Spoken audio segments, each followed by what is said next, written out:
यसपालि पनि कसैलाई छोडेर ब्याक हट्नुवालामा हुनुहुन्छ कि? सवालमा मभन्दा सिनियर, मभन्दा बढी योगदान भएको व्यक्तिहरू आउनुहुन्छ भने अझ पनि निर्बुझ हुने सवालमा म बाधक बन्दिनँ।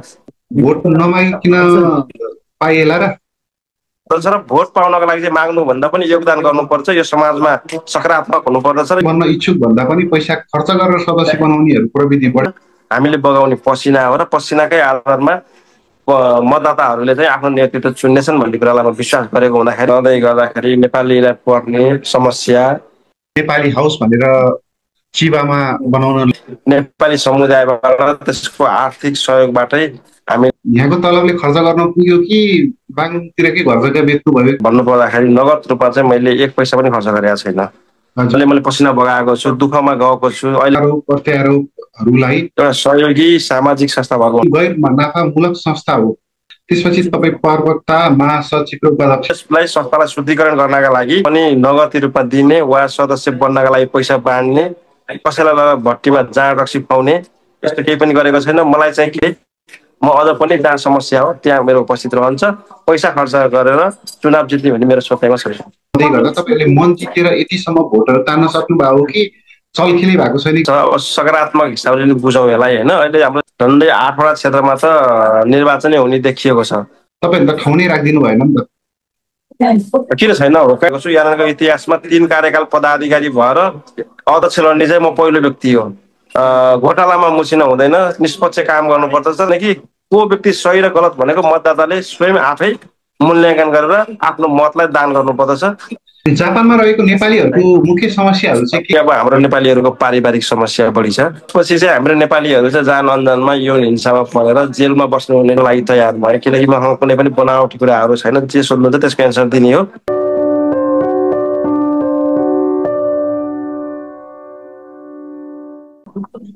नमस्कार।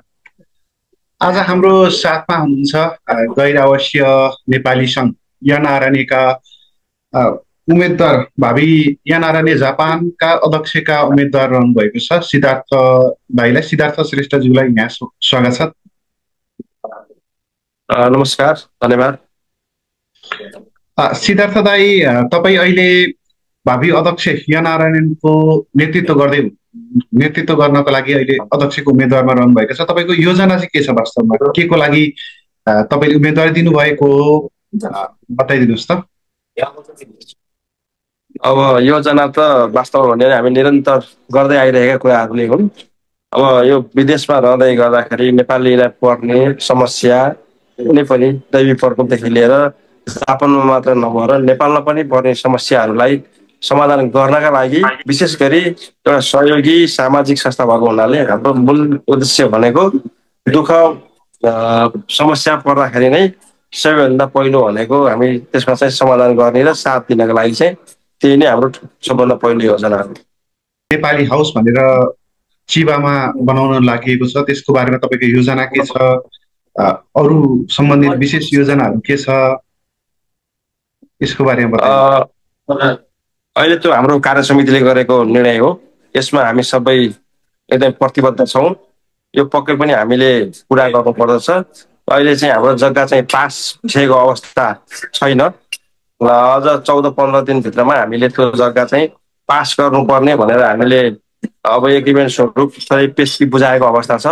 पक्कै पनि हामीले पास गरिसकेपछि निरन्तर दिन प्रतिदिन चाहिँ त्यसलाई कसरी संरक्षण गर्ने र त्यसमा हामीले तोकिएका लेखिएका भावी योजनाहरूलाई क्रमशः कसरी पुरा गर्ने भन्ने विषयमा हाम्रो चासो रहनेछ र हामी यो जापानमा रहेकै नेपाली समुदायबाट त्यसको आर्थिक सहयोगबाटै हामीले त्यसको लागतको रकम चाहिँ जुटाएर हामीले त्यसमा चाहिँ नेपालीले गर्ने कला संस्कृतिदेखि लिएर वेशभूषा र हामीले नेपालीहरूलाई पर्ने समस्या हुँदाखेरि कहिलेकाहीँ त्यहाँ गएर बस्न सक्ने 1-2 रातसम्म बसेर नेपाल जाने एयरपोर्ट पनि त्यही भएको हुँदाखेरि विभिन्न सङ्कट पर्दा अहिले हामी कुनै पनि अब समस्या आउँदाखेरि होटलमा नराख्नुपर्ने, कतिपय नेपालीहरूलाई चाहिँ अब मानसिक सन्तुलनदेखि लिएर विभिन्न कारण बस आफैले नेतृत्व लिएर राख्नुपर्ने अवस्था हुँदै हुँदा अहिले हामीले हाम्रै घरमा लगेर पनि 1-2 रात राख्ने र नेपाल पठाउने गरेका छौँ भने विगतमा यी कुराहरू हामीले भोग्दै आयौँ भने भोलिका भविष्यमा चाहिँ यस्तो समस्या आउँदा हामीले त्यहीँ 1-2 रात राख्न सक्ने र हाम्रो संरक्षणमा रहने गरी हामीले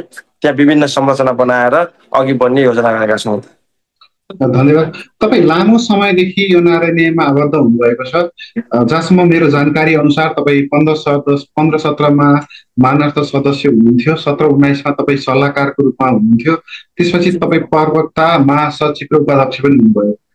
तपाईँको यो लामो यात्रामा एनआरएनएले भोगेका गरेका आरोप प्रत्यारोपहरूलाई र एनआरएनले अझै थप गर्नुपर्ने कुराहरू कमी कमजोरीलाई चाहिँ कसरी हेर्नु भएको छ? पक्कै पनि प्रत्यारोप आरोप भन्दा पनि हामीले यसमा भएका कमी कमजोरीहरू खोजिएको हो। यसको अर्थ यो होइन कि कसैलाई दोष लगाउने, कसैलाई फसाउने नियत होइन कि यसलाई संस्थालाई शुद्धिकरण गर्नका लागि यस्ता कमी कमजोरीहरूलाई चाहिँ एउटा चाहिँ अभ्यासको रूपमा लिएर भोलिका दिनमा चाहिँ यस्ता कमजोरी नहोस् भनेर एउटा चाहिँ खबरदारी मात्र गरिएको हो। त्यसकारण यी निरन्तर रहन्छन् र पनि गलत कुरा आउँदाखेरि आज मात्र होइन भोलि पनि हामीले निरन्तर उठाइरहन्छौँ। खराब प्रविधि भन्ने बित्तिकै मलाई एउटा कुराको याद आयो। सम्भवतः एनआरएनए भनेको चाहिँ गैर नाफामूलक संस्था हो, अर्थात् यहाँ कतैबाट बजेट आएको हुँदैन र यसले चाहिँ कुनै विशेष सरकारको संस्थाबाट कुनै बजेट आएर कुनै पनि काम कार्य गरेको हुँदैन। तर यसैको लागि भनेर लुच्छा चोरी हुने, पैसाको घोटालाहरू हुने, घोटाला भन्दा पनि सदस्य बनाउनको लागि तछाड मछाड हुने, कोही व्यक्ति आफै स्वतन्त्र रूपमा सदस्य बन्न इच्छुक भन्दा पनि पैसा खर्च गरेर सदस्य बनाउनेहरू प्रविधि बढेको छ। तपाईँले कति खर्च गर्नुभयो? हुन त तपाईँ जागिरी मान्छे, अब यहाँको तलबले खर्च गर्न पुग्यो कि बाङतिरकै घर जग्गा बेच्नु भयो, के गर्नुभयो? मैले वास्तव भन्नु पर्दाखेरि नगद रूपमा चाहिँ मैले एक पैसा पनि खर्च गरेको छैन। मैले खर्च गरेको मेरो पसिना हो। पसिना भन्नाले मैले पसिना बगाएको छु, दुःखमा गएको छु, अहिले पनि म नागानो क्षेत्रमा आइपुगेको छु। यसमा मेरो पसिना परेको छ। तर यसमा मैले पैसा चाहिँ कसैलाई पनि नगदी रूपमा दिने वा सदस्य बन्नका लागि पैसा बाँड्ने, कसैलाई लगेर भट्टीमा जाँड रक्सी पाउने यस्तो केही पनि गरेको छैन। मलाई चाहिँ के विश्वास छ भने दुःख पर्दाखेरि, जुन पीडा समस्या हुँदाखेरि हामीले सुन्नु पर्दछ र हामीले काम गर्नुपर्दछ। हामीले बगाउने पसिना हो र पसिनाकै आधारमा मतदाताहरूले चाहिँ आफ्नो नेतृत्व चुन्नेछन् भन्ने कुरालाई म विश्वास गरेको हुँदाखेरि म अझ पनि जहाँ समस्या हो त्यहाँ मेरो उपस्थित रहन्छ। पैसा खर्च गरेर चुनाव जित्ने भन्ने मेरो सोचाइमा छैन। तपाईँको सोचाइमा त नहोला। तपाईँलाई के लाग्छ, सबैजना तपाईँको अहिले 17-18 हजारजना नेपालीहरू यस संस्थामा जोडिएका छन्, जबकि योभन्दा अघिल्लो पटक 7,000 थिए र त्योभन्दा अघिल्लो पटक धेरै नै कम थिए। तपाईँहरूले यो कार्यकालमा तपाईँ उपाध्यक्ष नवीन न्युरे दाई अध्यक्ष लगायत विभिन्न समितिका मान्छेहरू रहँदै गर्दा तपाईँहरूले मन जितेर यतिसम्म भोटहरू तान्न सक्नुभयो हो कि चलखेलै भएको छैन कि के लाग्छ तपाईँलाई चाहिँ? होइन, यसमा यस्तो छ, सकारात्मक हिसाबले बुझौँ यसलाई होइन। अहिले हाम्रो 12 क्षेत्र मध्ये झन्डै 8वटा क्षेत्रमा त निर्वाचनै हुने देखिएको छ र निर्वाचनको संयोजकको लागि चाहिँ निर्वाचन हुन खोज्दै गर्दाखेरि हरेक सबै क्षेत्रहरूले चाहिँ आफ्नो वरिपरि भएका आश्वासन भएका सबैलाई सदस्य बनाउँदाखेरि विगतका दिनमा क्षेत्रमा चाहिँ निर्वाचन हुने भन्ने थिएन। हेर्नुहोस्, पहिलोपटक कान्छाबाट सुरु भयो। यसपालि चाहिँ धेरै ठाउँमा त्यो खालको आकलनले पनि सबैले आफ्नो मान्छे बनाउँदाखेरि मात्रै सङ्ख्या बढेको र त्यो मात्र नभएर नेपालीको जापानमा सङ्ख्या बढेसँगै यो स्वाभाविक छ भन्ने पनि लाग्दछ र कतिपय कुराहरू चाहिँ अब हुनसक्छ तपाईँले भने जस्तै पैसा चलखेल भएर पनि अब आफूले जित्न लागि पैसा लगानी गरेर जबरजस्ती सबैको पैसा हाल्न बनाएको पनि हुनसक्छ। त्यसमा म होइन भन्दिनँ, तर यो सदस्यता बढ्नुमा चाहिँ विभिन्न कारणले गर्दाखेरि यति धेरै बढेको पनि लाग्दछ। धन्यवाद यसको लागि। केन्द्रीय समितिमा लामो समयदेखि काम गर्नुभयो, यो अघिल्लोचोटि पनि तपाईँले भविष्यको लागि भनेर उपाध्यक्ष पदमा बस्नु भएको थियो। त्यतिखेर पनि तपाईँको अध्यक्ष पदको लागि ठाउँ तपाईँको लागि माग उठेको थियो, तपाईँ त्यसपछि ब्याक हट्नु भएको थियो। यसपालि के छ तपाईँको प्लान? अब यसपालि पनि कसैलाई छोडेर ब्याक हट्नु वालामा हुनुहुन्छ कि तपाईँको अध्यक्ष पदमा नै लड्ने विचार छ, के छ? योभन्दा अगाडि चाहिँ म महासचिव थिएँ, मेरो जाने उपाध्यक्ष ठाउँ थियो र मभन्दा सिनियर व्यक्तिहरू हुनुहुन्थ्यो र संस्थामा धेरै योगदान भएका व्यक्तिहरू हुनुहुन्थ्यो। जो संस्थामा हामी सबै बट्यौँ भने संस्थाले राम्रो काम गर्न सक्छ है। कतिपय साथीहरू संस्थाबाट बाहिर जानु हुँदैन है भन्ने हिसाबले पनि म 4 साल अघिल्लो निर्वाचनमा ब्याक भएको हो। यतिखेर चाहिँ अब अहिले उम्मेदवार दिने मध्येमा म चाहिँ अलि अब पुरानो पनि हो र म विभिन्न पदमा बसेर काम गरेको छु। यहाँको इतिहासमा 3 कार्यकाल पदाधिकारी भएर अध्यक्ष लड्ने चाहिँ म पहिलो व्यक्ति हो।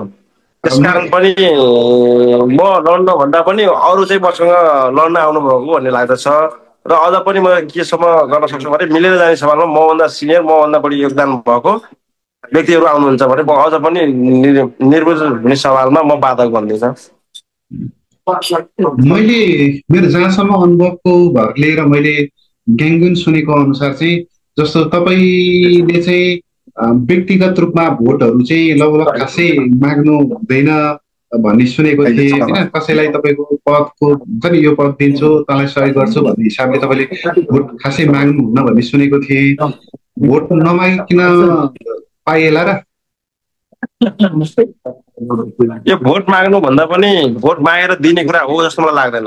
हामीले भोट दिने मान्छेले आफ्नो विवेक प्रयोग गरेर योगदानलाई हेर्नुपर्दछ र भोट पाउनको लागि चाहिँ माग्नु भन्दा पनि योगदान गर्नुपर्छ। यो समाजमा सकारात्मक हुनुपर्दछ र यो समाजमा कुनै पनि घोटालामा मुसिन हुँदैन। निष्पक्ष काम गर्नुपर्दछ र निस्वार्थ काम गर्नुपर्छ। निस्वार्थ काम गरेपछि मतदाताहरूले मत दिनुहुनेछ भन्ने मैले विश्वास गर्छु। त्यसैले पनि म धेरै मतदातामा नपुगेको हुन सक्छु। तर मलाई के लाग्छ भने मतदाताहरूले मागेर भोट दिन हुन्न भन्ने लाग्छ। किनकि को व्यक्ति सही र गलत भनेको मतदाताले स्वयं आफै मूल्याङ्कन गरेर आफ्नो मतलाई दान गर्नुपर्दछ। त्यसैले मतदान भनिएको हो। त्यसकारण कामको योगदान आधारमा चाहिँ मत पाउने कुरामा मैले विश्वास गर्छु। भनिसकेपछि तपाईँ यस अध्यक्ष पदको उम्मेद्वारको रूपमा हुनुहुन्छ। तपाईँ पक्कै पनि तपाईँ जतिको मान्छे एनआरएनको नेतृत्वमा रहनुपर्छ। एनआरएन जापानलाई हट्नुपर्नेछ। जापानमा रहेको नेपालीहरूको मुख्य समस्याहरू चाहिँ के कस्ता छन् त तपाईँको विचारमा? सबभन्दा बढी अब हाम्रो नेपालीहरूको पारिवारिक समस्या बढी छ। श्रीमान श्रीमतीहरू झगडा गर्ने, घरमा बढी विवाद हुने त्यो म्याक्सिमम छ। हामीमा आउने केस पनि सबभन्दा बढी यही नै हो। र त्यसपछि चाहिँ हाम्रो नेपालीहरू चाहिँ जान अनजानमा यौन हिंसामा परेर जेलमा बस्नुहुने नेपालीहरू धेरै हुनुहुन्छ। त्यो बाहेक पनि हाम्रो दुर्व्यसनीमा लागेको अल्कोहल सेवन गर्ने एकदमै होइन त्यस्तो खालको पनि छ। र त्यो बाहेक पनि फाटेफुट्टे अब चोरी केसमा देखि लिएर विभिन्न अब ट्रेनका भाडा नतिर्ने केसमा होइन कुनै सपिङ मलमा गएर पैसा रेजी नगर्ने हिँड्ने केसदेखि लिएर विभिन्न खालका केसहरू पनि छन्। तपाईँ साथै खेलाडी पनि हुनुहुन्छ। तपाईँले रक्सीको कुरा गर्नु, रक्सी चाहिँ तपाईँले कतिको पिउनुहुन्छ? म रक्सी पिउँदैन। म रक्सी कहिले पनि सेवन गर्दिनँ। तर कहिलेकाहीँ पार्टीमा जाँदाखेरि साथीहरूले कहर गर्यो भने एक गिलास चाहिँ लिएर बस्ने हो। लास्टसम्म त्यहीमा हल्दिने। लास्टमा आधी त छोडेर हिँडिदिन्छु म। तर त साथीहरूको खुसीको लागि यसो इन्जोय मात्र गरेर आएको छ। तपाईँ राम्रो खेलाडी पनि हुनुहुन्छ। समाजको लागि राम्रो योगदान पुर्याउनु भएको छ।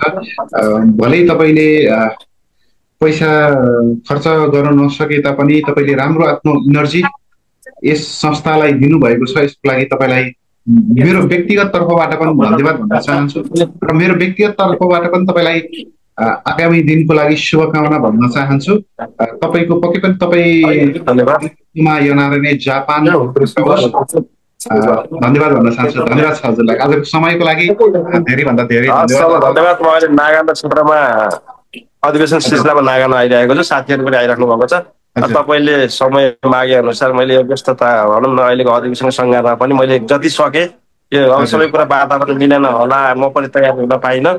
त्यसका बावजुद पनि मैले तपाईँले सोधेको प्रश्नको एन्सर दिनको लागि तयार भएँ। किनकि मसँग कुनै पनि बनावटी कुराहरू छैन। जे सोध्नुहुन्छ त्यसको एन्सर दिने हो। त्यसको लागि मैले के कति प्रयत्न गरेँ। अब केही गल्ती भएको भने क्षमा माग्दै अहिले बिदा हुन्छु। धन्यवाद छ हजुरलाई।